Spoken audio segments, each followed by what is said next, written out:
Yeah, I just feel like saying this here. Not all Yoruba words can be broken down into constraints. Kì í ṣe gbogbo ọ̀rọ̀ Yorùbá ni a lè pín sí wẹ́wẹ́. Àwọn mìíràn wà nínú ọ̀rọ̀ Yorùbá tó jẹ́ pé tá a bá gbìyànjú láti pín wọn sí wẹ́wẹ́, wọn ò lè ní ìtumọ̀.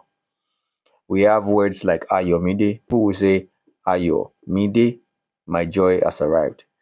An example of a word like that can be broken down, and you can have meanings for the different constraints. But we have other words in Yoruba language that they just looked at the object and said, oh, let's call this this. And some of those names cannot be broken down.